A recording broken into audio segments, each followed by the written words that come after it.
Amanda Holden is being lined up to replace Paul O'Grady as presenter of the popular canine reality show For the Love of Dogs, according to reports.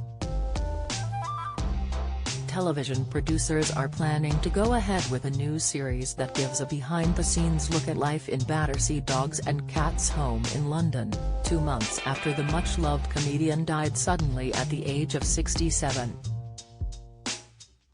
The future of the show was thrown into doubt when O'Grady died suddenly at his home in Aldington, Kent, but it has been suggested in showbiz circles that Holden, a close friend of the late star, could be taking over.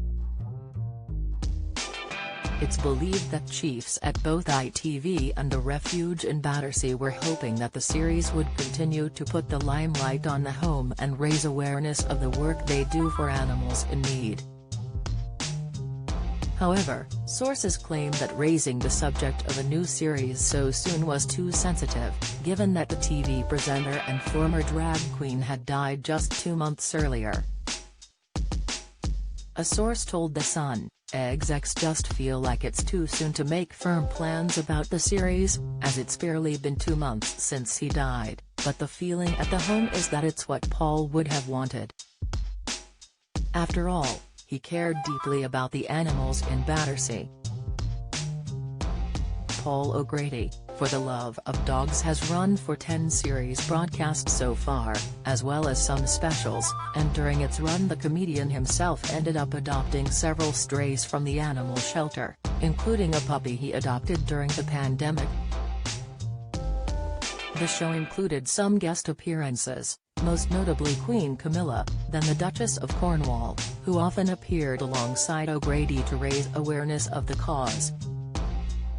The Queen has herself rehomed 2 dogs from Battersea, Jack Russell's Beth and Bluebell.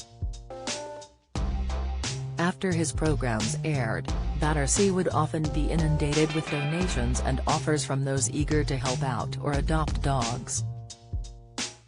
During the latest edition of the program, aired after Paul's death, viewers were left in floods of tears as the comic met an abused dog with the saddest face, according to the Mirror. The spaniel was found abandoned and it became immediately clear that it had been subjected to appalling abuse by its previous owners, which made the creature extremely wary of people. Don't miss: West Ham hero receives standing ovation versus Leeds after holding off hooligans. Breaking: William calls Manchester Arena survivors an inspiration in touching tribute. Latest: determined to help, O'Grady spoke to a behavioral expert at the shelter, who advised him to build trust with Murphy by playing little games. After persisting with putting dog treats from a cup into a bowl to maintain Murphy's attention, he was eventually able to reach out and stroke the spaniel. "Is that not the saddest face you've ever seen?" he said to the camera. At first, Murphy moved away, but by the end of the session, O'Grady was able to pet the dog. "Very small steps but great process," he said, adding, "If you've ever felt like crying, it's now." According to the source, Britain's Got Talent judge Holden was seen as a natural choice to take over the job, not just because she's an experienced presenter but because she also cares about the home and would do anything for them. ITV have been approached for comment.